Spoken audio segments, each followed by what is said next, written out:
right, Shabbat Shalom to everyone in the YouTube world. Today, I'm here by myself once again this week. Let me get this thing here started. All right, that's good news. And I think I have my mouse working as well. That'd be a good thing. Well, this week we pick up with vaYiqra, chapter 18. We'll be beginning with verse 25, or 24, no, 25. So I always back up to the previous verse to kind of remind us of where we are. Verse 24 said, in my translation, you shall not be unclean in any of these things. Recall, that's all of the sins that have been listed out in this chapter.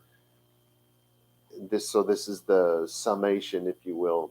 Don't commit any of those sins that we've gone over in this chapter up to this point. And then it says, for all the nations which I send away from you are unclean in these things. In other words, nations may not be the right word to use here, because these are not, well, I guess some of them, the Amorites and the Hittites or whatever they're called, and the Chiggerbites and the Fleabites, all those are, I guess technically they are nations. They're very small, but some of them are a little more than just villages, right? But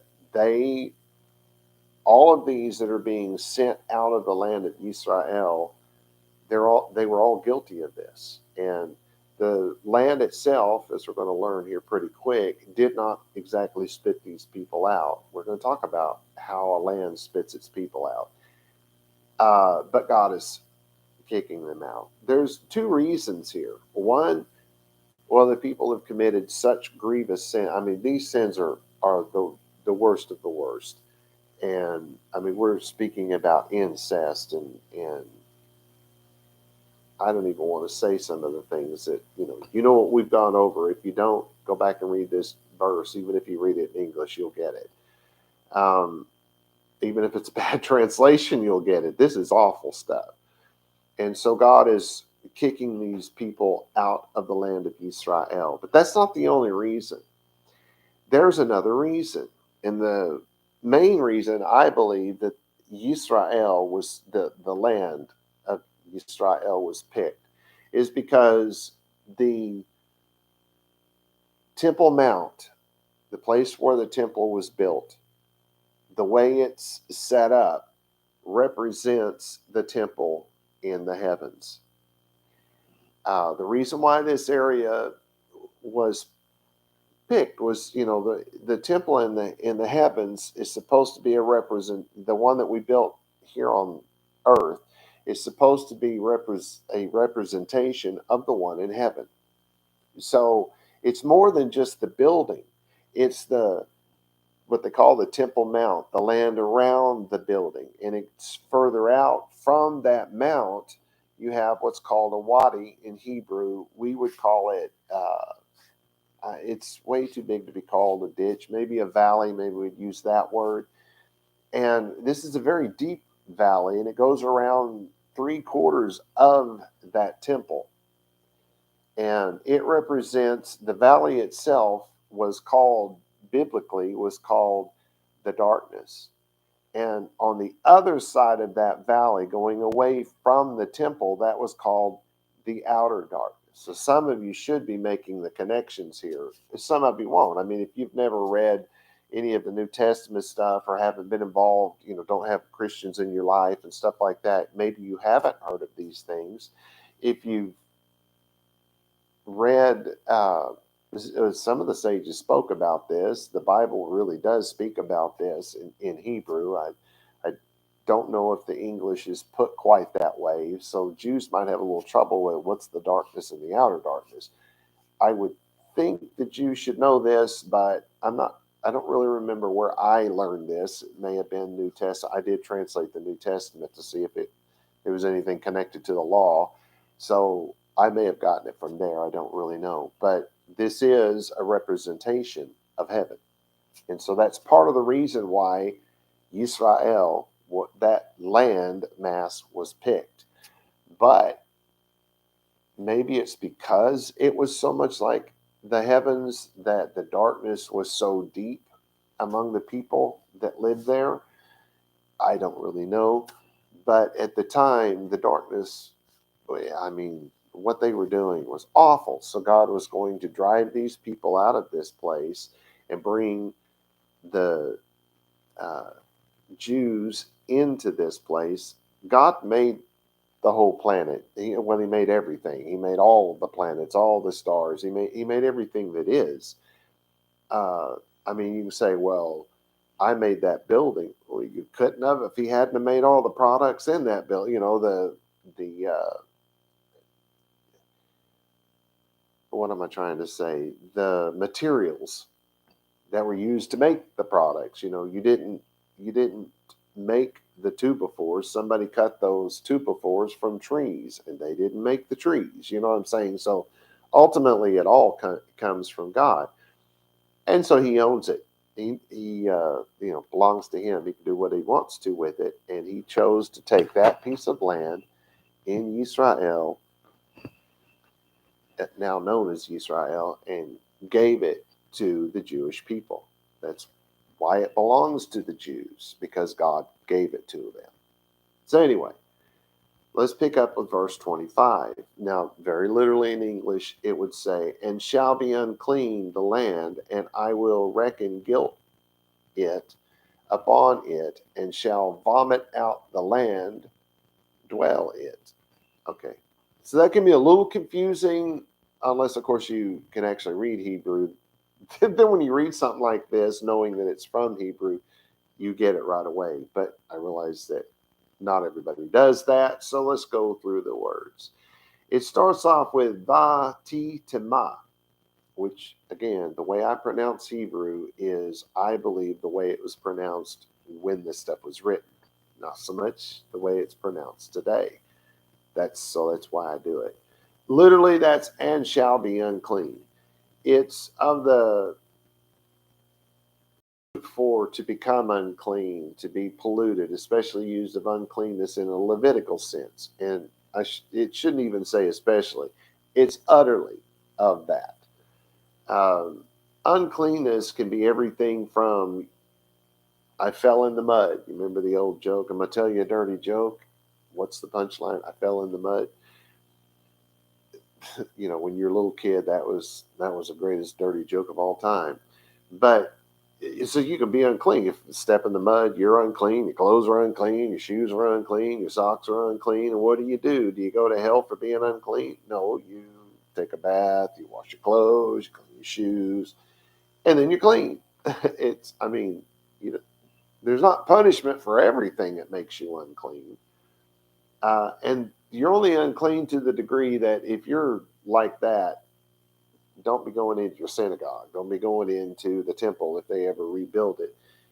Don't do that, because these are places where God's name, if you will, His authority is there, because it's taught there. And so you should not go to places like that if you're all covered in mud.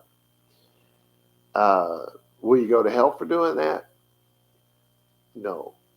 Not everything leads to death. As Rav Shaul actually wrote about that. He said, not everything leads to death. Rav Yeshua said, there's only one thing that leads to death. Somehow the Christians who claimed to follow him came up with hundreds, if not thousands, of things that'll send you to hell. And he said only one would. I don't know. Hard to understand where I'm coming from. But anyway, so this is a Levitical uncleanness. So if God tells you that you have to wear the tzitzit and you don't, you're unclean. So what's your punishment? Put them on. Like, hello. I mean, part of the punishment is if you're not wearing them, you shouldn't be going into your synagogue. You shouldn't be going into your synagogue if you're not wearing them during the week. And if you're not wearing them with a blue thread going through them because, hey, you don't want to be mixed up with the Messianics, almost forgot what they were called. Wait. So it's more important to you to break God's law and not wear that blue than it is to wear the blue. And maybe somebody thinks you're Messianic. What do you do when someone thinks you're messianic? No, I'm not. I'm Orthodox. Hey, it's that easy. I've done it many times. Because as soon as they see the blue, whatever. And I say that I'm not messianic because I don't want to be lumped in like any other Jew. I don't want to be lumped in with these so-called Jews. I've met a few that are Jewish born and raised who went the Jesus route, and they teach and live out Christianity and not Judaism. I have a problem with that. We live out Judaism, not Christianity. So we are not Christians. We are therefore not the Christian Messianic movement. We have nothing to do with that. Do we believe in a Messiah? Well, of course we do. God said he was the Messiah. We believe in Messiah, right? And if God said he was going to send a Messiah, then we believe that he's done it for two reasons. One, anytime God says he's going to do something, it doesn't make any difference if it didn't happen until 400 bazillion years after you died. It's already done because God said it, right? So we have to live our lives as if it were done, even though it had not been completed. If you understand the Bible at all, you should know that. And then it seems like I said there were two of something. I've already forgotten what I was talking about. Dang. Don't have anyone here to remind me. Sorry. Went off down memory lane and forgot what I was talking about. So you figure out the other one, I'm sure. So our next word is, so it's saying you shall not be clean. Well, it's either you or something else. And then it says ha'aretz. So the land shall not be clean. It shall not be unclean. It shall not be made unclean, because it's the word for unclean.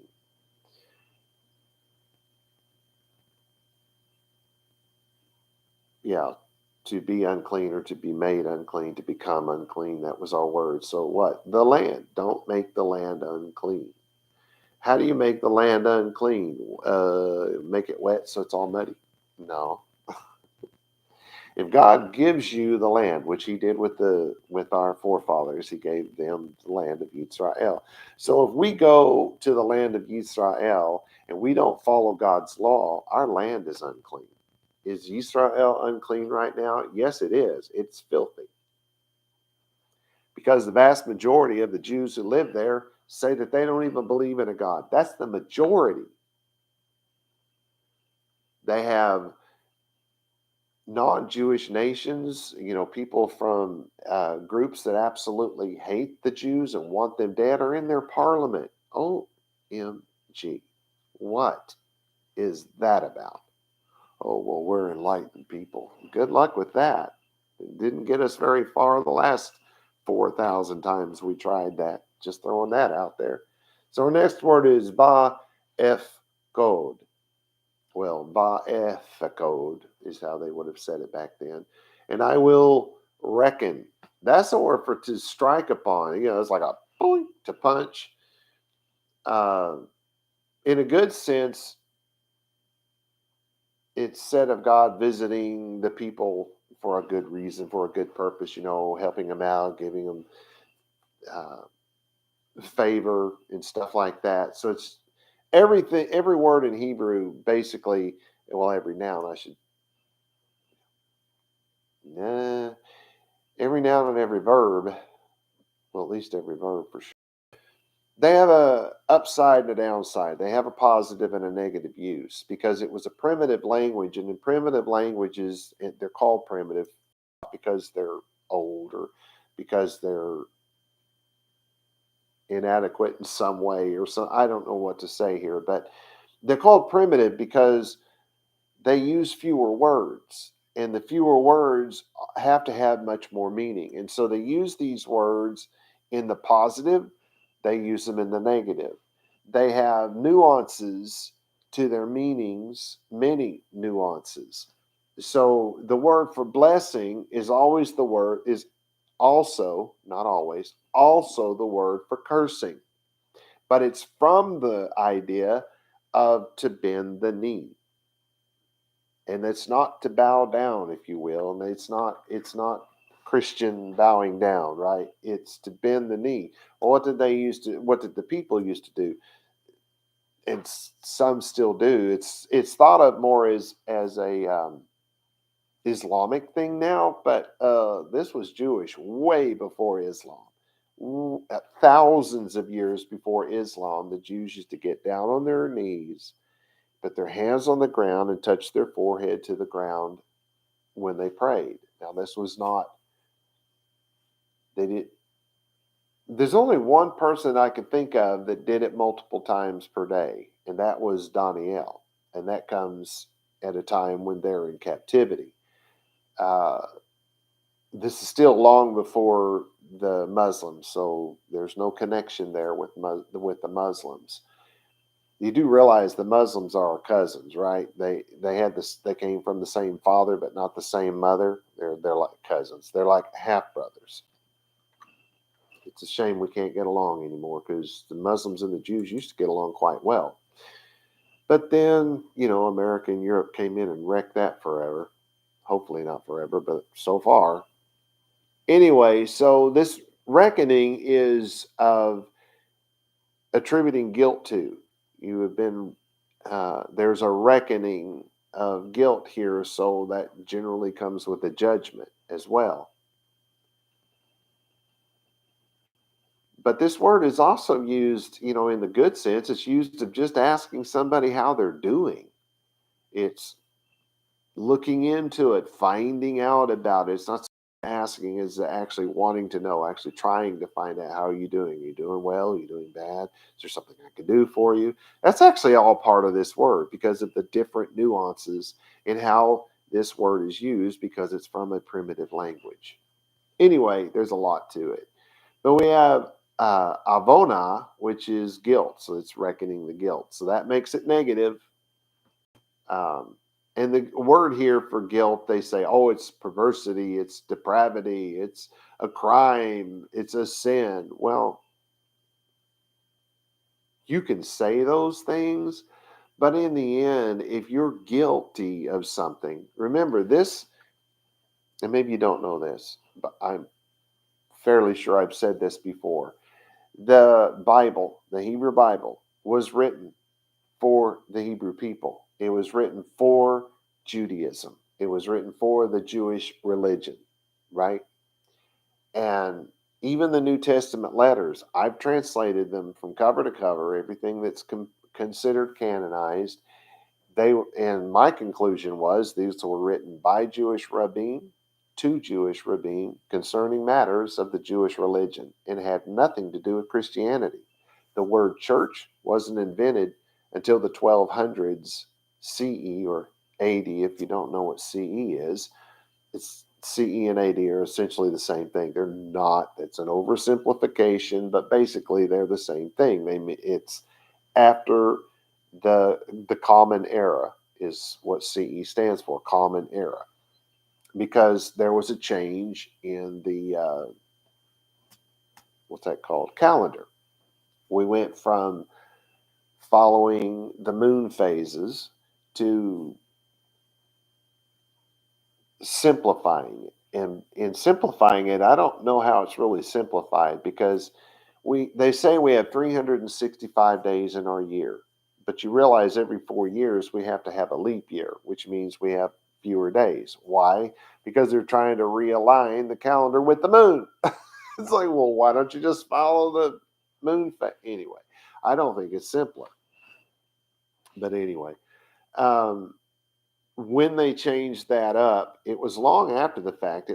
They didn't change it in the year zero, if you will. In the BC is you get the 5,000 down to the 3,000, down to the 2,000, down to the 1,000, down to the 100 CE, and it just keeps going down until it's zero. And then when you hit zero, it starts going up. The AD or CE, the current era. I was talking BCE, not CE. Now we're at zero, then that becomes the current era. And then you have one going all the way up to 2023.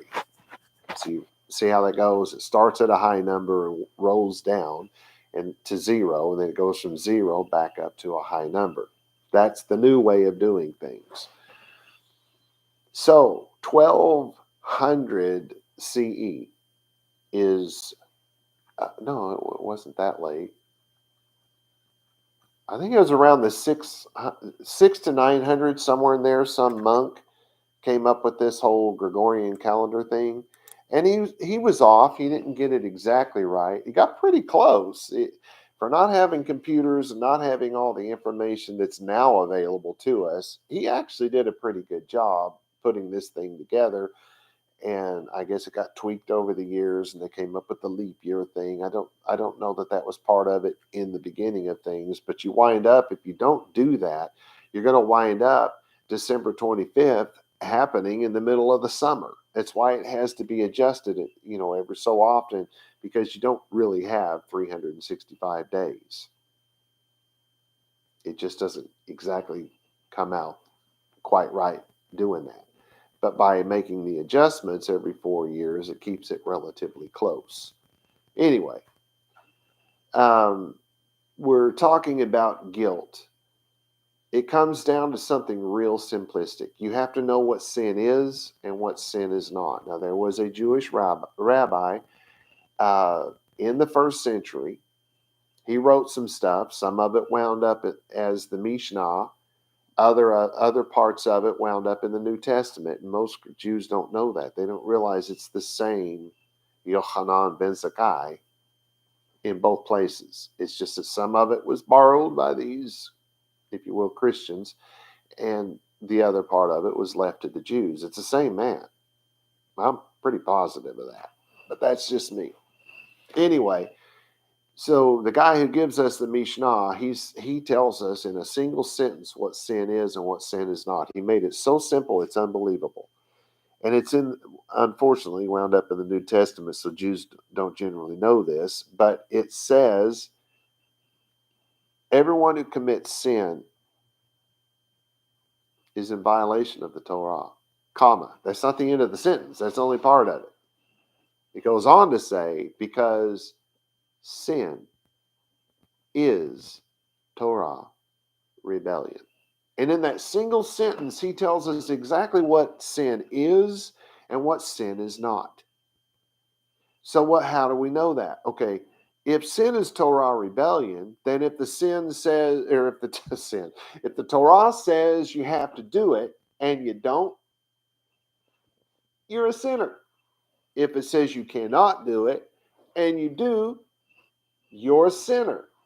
If, on the other hand, it says to do it and you do, then you're clean, you're holy, you're pure, you're among the faithful. That's what the faithful are, the ones who obey. And so if it says not to do it and we don't, we're pure, we obey, we're compliant with God's law. So if God's law does not call it a sin, it makes no difference how offended we are by it, how awful we think it is. It's not a sin. If, on the other hand, it calls it a sin, it doesn't make any difference how petty we think it is or how disassociated we think it is with today's world. It's still a sin. It's that simple. If it says it's to do it and you don't, that's a sin. If it says not to do it and you do, that's a sin. And vice versa. If it says to do it and you do, that's obedience, that's faithfulness. If it says not to do it and you don't, that's obedience, that's non-sin.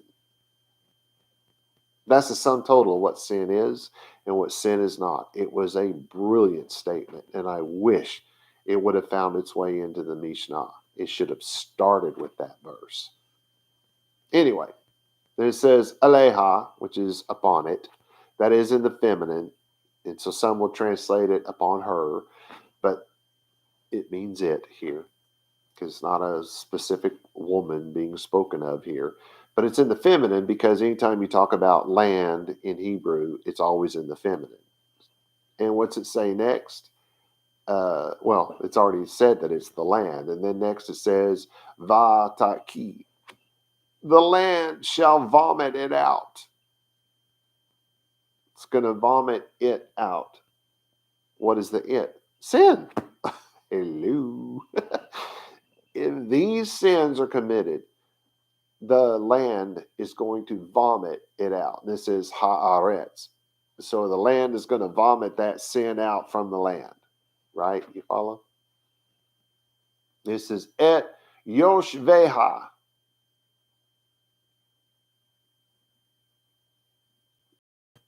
I'd have to say that's the ones who dwell there. Anyway, so these, I'm going to use air quotes in case you can't hear me, these sexual behaviors will make the land unclean. This is God talking now. He says, I will reckon its guilt upon it. The land is being deemed guilty. And the land shall vomit out its inhabitants. How does the land vomit out its inhabitants? Well, there's a number of ways that can happen. Okay. Let's think about how the land can vomit out its inhabitants. How can the land run people off? Well, hurricanes, tornadoes, volcanoes, earthquakes. I mean, think about if you watch anything, if you keep up with archaeology at all, whether you watch it on the History Channel, which I would recommend, or you read it in the, let's just call them historical journals, the archaeological journals. I guess would be better to say it that way. It's all historical. But if you're keeping up with archaeology, think about how many times you've read that this civilization disappeared after this big earthquake. That's one of the big ones. And then it'll say that this civilization, like the Maya and the Inca, just disappeared. They were just gone. Well, look at where they were. It would have been real easy for hurricanes to run them off. We know it wasn't volcanoes because they weren't covered up. Think about Pompeii. That civilization was vomited out by its land because of, the volcano and the earthquake that came with that volcano and the, what do you call that when the water recedes and then comes back? Flood's not the right word. It's the big, the bad flood that just goes on and on and on. Tsunami. Those are ways that the earth that had become guilty because of its people. And yes, everybody I've mentioned here was guilty of these things. To what extent we can't really know, but in Pompeii it was painted all over the walls, so at least some of these sins were, and it said that the land would become guilty, and once the land would become guilty, the land would kick these people out, right? I'm sorry, but my mouse keeps coming apart here. I got it to kind of work. There we go. But it's falling apart on me now. I guess I didn't get it connected back together very well. Let's move on to 26 because this is going to keep this thought moving on. Then it says, and guard you, ordinances my, and judgments my, and not you shall make they from all the abominations, these, so everything that has been listed out up until just a couple of sentences ago, these, the native, and the stranger that dwell in midst you. So now it's going to become very personal. First, the land has received guilt. Now let's see what maybe he's telling us how to avoid this sort of thing. Because it's what we do that makes the land guilty, right? Then it says, U shamartem. And guard is from shamar. That's to guard, to keep, to watch, in a narrow sense of a man tending to his garden.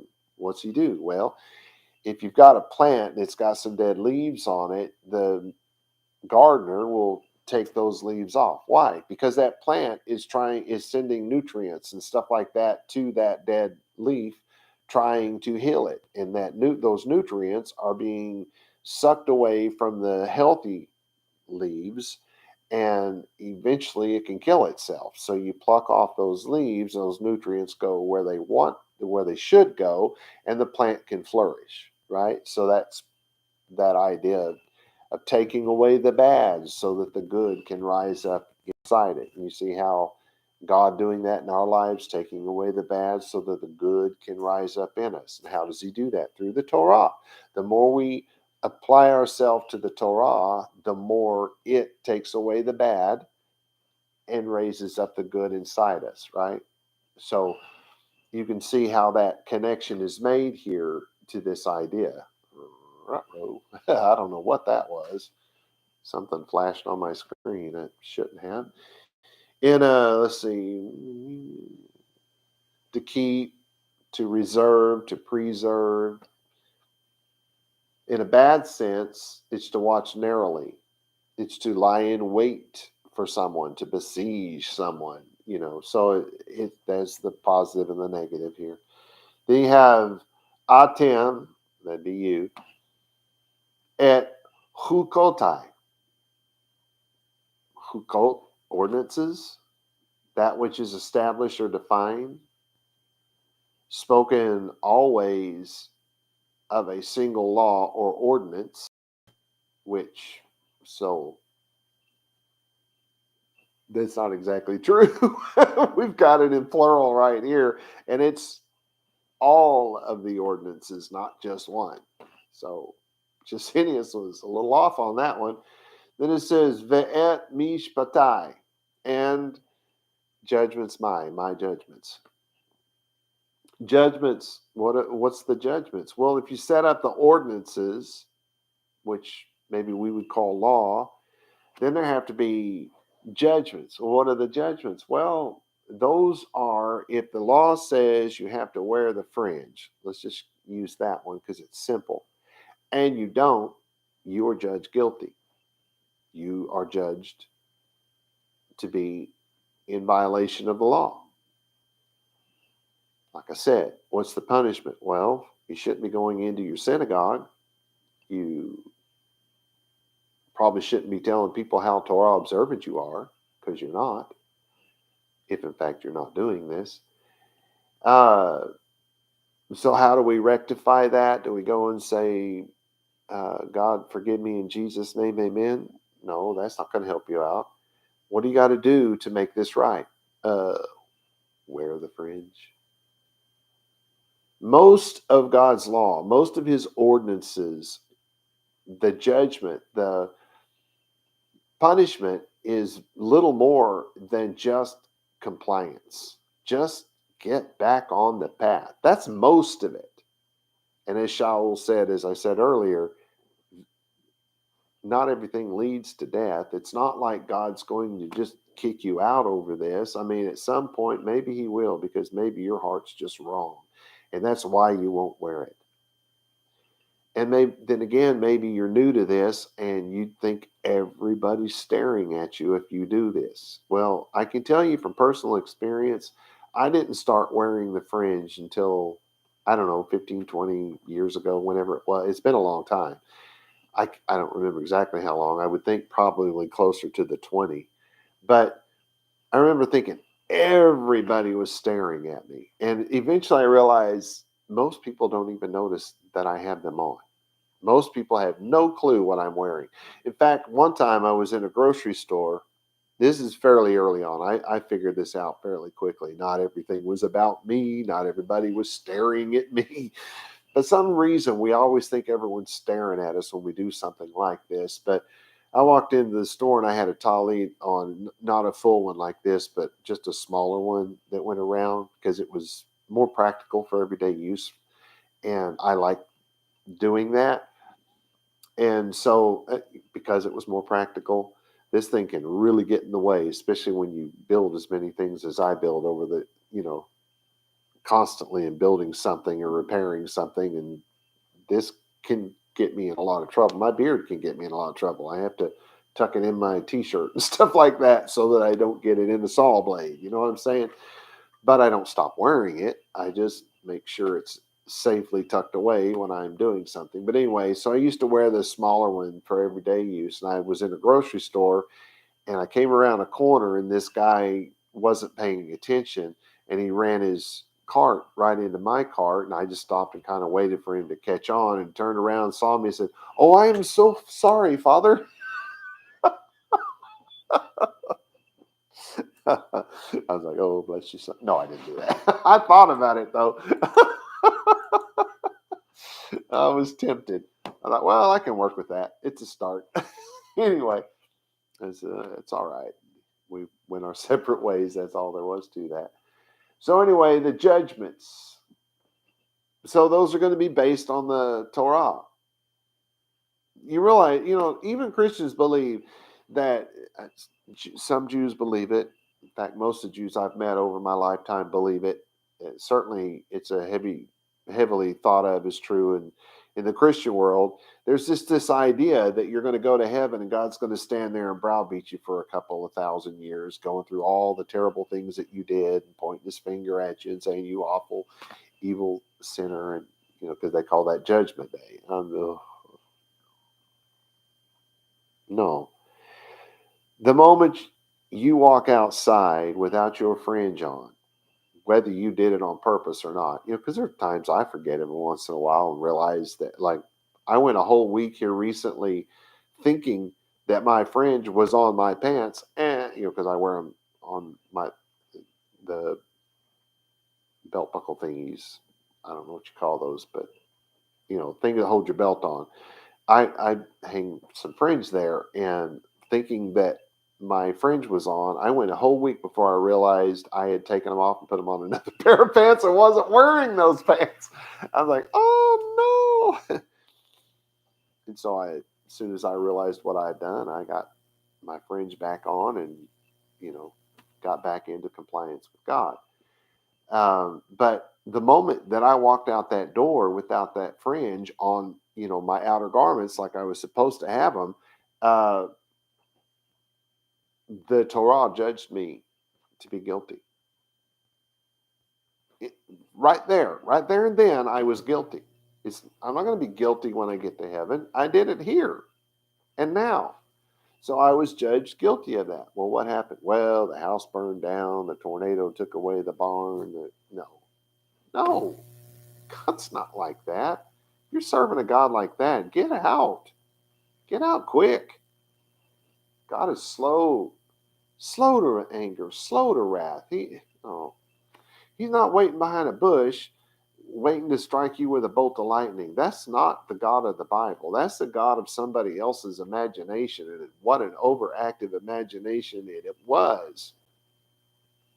Anyway. No, the moment we do something wrong, the Torah has already judged us to be guilty because it already tells us what right and wrong is and isn't. It's so simple. Anyway, and some of the things that we do, we need to make a sacrifice for that sin. Oh, but Jesus came and he did away with sacrifice. Yeah, show me the scripture and verse that says that. Oh, it's in Hebrews. No, it's not. Go back and look at it. You're wrong. It doesn't say that. Why do we do sacrifices? Are we trying to use the sacrifice to cover our sins? No.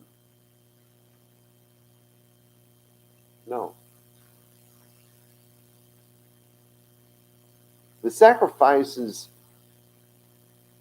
did not cover our sins. Our high priest covered our sins. That's what it says in Hebrew. It says the high priest is the covering, not the sacrifice. The sacrifice, on the one hand, was the punishment because you had to pay for that, and that was pricey. If you've ever had to pay to have a full-grown 1-year-old sheep slaughtered, then you know it's pricey, and it's always been pricey. There's never been a time when that was cheap. Even if you were a sheep herder and had hundreds of them out in your field, it was still expensive. That was money you were giving up out of your herd to make this sacrifice. And so on the one hand, it's a punishment. On the other hand, it is anything but a punishment. You get to eat it. Not all of it, you understand. You're sharing some of that with that priest who's helping you to make that sacrifice. But the covering of the sin, that was the priest himself. That wasn't the sacrifice. That was the cost of the sacrifice.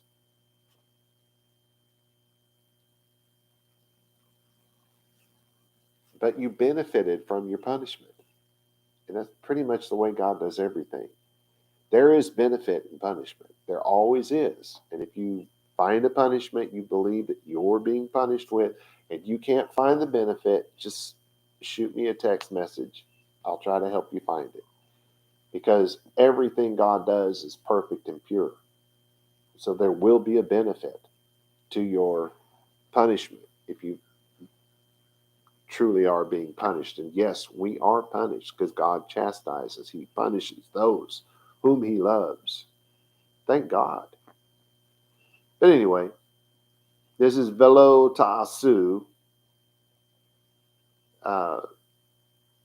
You shall not make they. That's from the root word asad, to labor, to work, to produce, to manufacture. And about half the time, it's just the word do in Hebrew. You do this or you don't do that. Because to do something, right? If or make, M-A-K-E, that sometimes we use that word. I'm going to make a set of cabinets, an upper set of cabinets for my kitchen. I really am going to do that. Going to see if I can get a little help from a friend, but we don't have any. You can't buy them that size, so I'm going to have to make them. And I've got one down below one of the lower ones that'll have to be made. And again, I'm going to try to get some help from a friend, but if I can't, I'll do it. The only way I can get them is to make them, right? So that's asa. I have to lift up a hammer. I have to lift up nails. I have to lift up boards. It's to take up, to produce, to manufacture. So it's used, sometimes it's just the word do. He went and did this, or you're going to do that, or he made this, or he's making that, right? And this is all the same word, all the same meaning here. So not you will make, not you will do, not you will labor, you will not, is how we would say it. Then it says, Mikol, which is from all, ha toevot, from all the, in the English Bibles, they generally use the word abomination. Well, and the Jasenia says, abomination, something abominable, anything that is contrary to the biblical or religious law, especially used of things belonging to worship of idols. So an abomination, it's still being unclean. It's just that this level of uncleanness is serious. This is bad stuff, right? And so they use the word abomination in English, or at least used to make you realize that your uncleanness was seriously unclean. Because if you walk out of the house without your fringe on, you're unclean. But it's a very low level of unclean. It's like you stepped in the mud, but you just got a little bit on the end of your shoe. Well, that makes your shoe unclean. Is it really terribly unclean? Well, no, you'd have to really step into a lot of mud for that, right? And hopefully you understand that the level of cleanliness is like that. I mean, sometimes you need a scrubber to get all the ickiness off of your pots and pans, after cooking and stuff, because it's all baked on and stuff like that. That's a higher level of unclean than just having to, dip a cup in there and put your little wacky do in there and spin it around to clean out the inside. Wash that's a lot easier than 10 minutes of scrubbing something off a pan, right? So there's differing levels of uncleanness, and this is a deep level. So where not wearing the fringe is a low level of uncleanness, Incest would be it's just about as high a level of uncleanness as it gets. So they use the word abomination because this is a really bad unclean. Then it says ha'eleh, the these. In Hebrew, you don't have to say um, you don't have to put the direct object, the word the. You don't have to say the these. You can just say ze these, and sometimes they do. But because of the structure of the sentence, sometimes you have to add the definite article. I'll just leave it at that. It's just a grammar thing. You don't really have to have it in any situation. It's just that in some, the ancient Jews did that. Then it says Ha Ezra, the native. Native. What's a native? Well, nowadays they say Sabra in modern Hebrew. If you say Sabra, that means you're a native of Israel. You were born in Israel, and so you're Sabra. You're as Israeli as you can be, right? Um, you can use that word in America, but you'd have to clarify Sabra Americae, right? That you're a native to America. You could use that word that way. And Ezra is the same way. You could say Ezra Americae or Americae Ezra. It really doesn't matter which way it goes. At least not in biblical Hebrew. I mean, in modern, maybe they'll get all upset and uptight about it. But in biblical Hebrew, it doesn't really matter whether the noun's begins the noun then the verb or the verb then the noun. It just read the Hebrew Bible. You'll realize that that's not terribly important. Anyway, so this is what you think of. So it's in this case, it's going to be an Israeli. Now, are they there? No, they're not there yet. They're still at Sinai at this point, but they're going to be there, and the people are going to be born there, and they're going to be raised there, and they're going to be Ezra. They're going to be natives of that land. Then it says ve hager, which is and.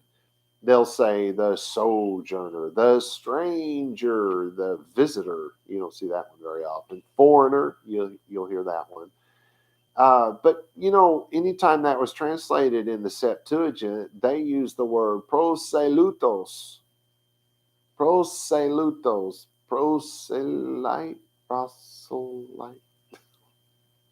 proselyte, and they really did get this right. They're not talking about somebody who's just passing through. They're not talking about somebody who has come to the land and they found a job there and they've been there for the last 20 years. They haven't bothered to learn the language. They don't live the lifestyle, blah, blah, blah. That's not who they're talking about. They're talking about the people who have submitted themselves to the laws of Judaism. They're all going to be submitted to the laws of the land.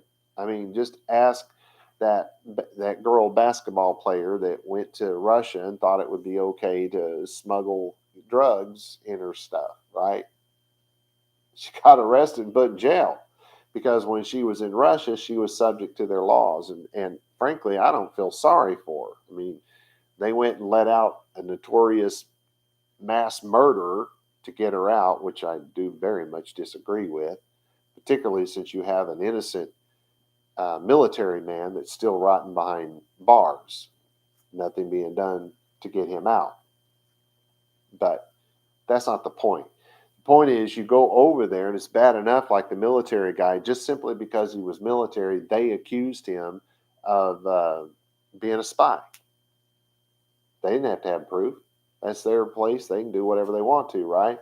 And so they tried, convicted him, put him in jail. And our feckless government's letting him sit there. But you get somebody who's famous, female and black, then you got a different story, right? Can I be that blunt?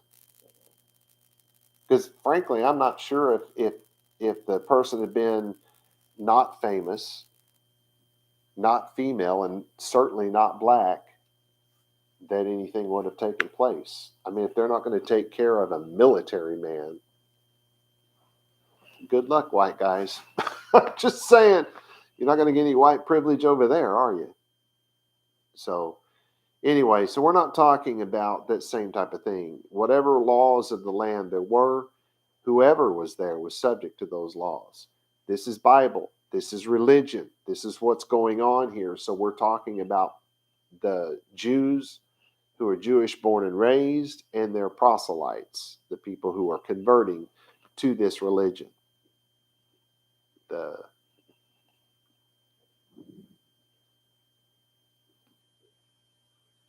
dog. My dog's making a bunch of noise, telling him to be quiet. I don't know if you guys can hear that or not, but it's starting to drive me crazy.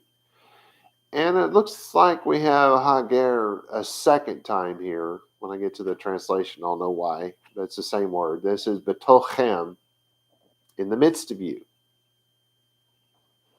So our translation is, you will guard my ordinances and my judgments, and you shall not do any of these unclean things. Now, this is specifically talking about the things that were mentioned in this section, right? You can certainly apply it to the rest of God's law because the rules are going to be the same. But in this instant, we're very specifically talking about these rules. And you shall not do any of these unclean things, neither the natives or the proselytes who dwell among you or in your midst. So I don't know if you caught it, but first it's saying that if you do these things, the land will spit you out. And then now it's telling you what you should do so that you don't have to worry about the land spitting you out. If you just get busy doing this stuff, in other words, not breaking these laws, you don't have to worry about those things. So, for instance, in America, there's this, historically speaking, let me start here. Historically speaking, there has never been more than about 1.5 to 2% of the human population that has been gay in any way, shape, or form throughout history. And the interesting thing about that, if you're interested in that sort of information, is that the human population of gayness has always been almost identical to the animal population. Yes, and there are gay animals, there always has been. And it's been 1.5 to about 2%. If it gets to 2.1%, then they round it up to 3%. But that's never been true. That's just fancy math so that they can say there's more out there than there really is, right? And then all of a sudden, in the last 20 years, particularly in California and some of the other liberal states, that number has risen exponentially. And it started about 20 years ago, maybe 30 years. Well, it actually started earlier than that. But 20 years ago, it went into high gear. And now the number of particularly young people who identify with the gay thing is like, what, 15, 16, 17%. It's just unbelievable. And it gets that number mostly from the liberal states. That's where all the really high numbers are. And then when you have to add all of the other states where the numbers are much, much lower, you get an average, right? They average it out. And so it winds up at 15, 16%. I don't remember off the top of my head what the percentage was. I think it was 16. But predominantly coming from these, mostly from California is what, if I remember right, suddenly there's all of this push, all of these people identifying as part of this, right? But what's come from that is this: you can't help who you love. And so in the last few years, pedophilia has just gone off the charts. It's being taught from first grade up. There's books every kid from the first grade up can go and read in the library or check out from the school library, and they don't just tell you how to engage in this sort of thing. They show you in these books. They are as X-rated as they can be, and they're in the vast majority of the public schools now. You got families going in and complaining about it, and you got the Department of Justice, DOJ, is deeming these people domestic terrorists for complaining that the schools are trying to teach this sort of thing in the schools. So if you can't control who you love, then what if I love my mother-in-law? What if I love my sister? What if I love both of my sisters? What if I, love this little boy over here and that little girl over there? And do you see where we're getting very close to a place where the land can spit out the people? We're not there, but we are on a 92-degree down slope, going, picking up speed, headed toward that place where the land will become guilty and the land will spit its people out. And don't tell me this is just for Israel. Don't tell me this is just for the Jews, because I gave you examples of other places where the land spit the people out. Okay. Holy smokes. I guess I talked too long.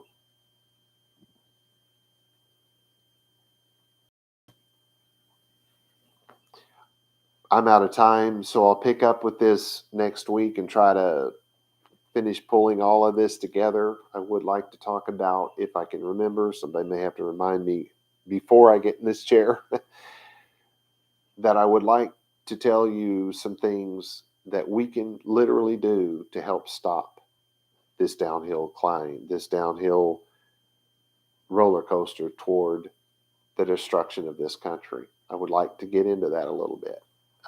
Maybe a lot, I don't know. Shalom v'shalom, you guys.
The blessing, vaYiqra.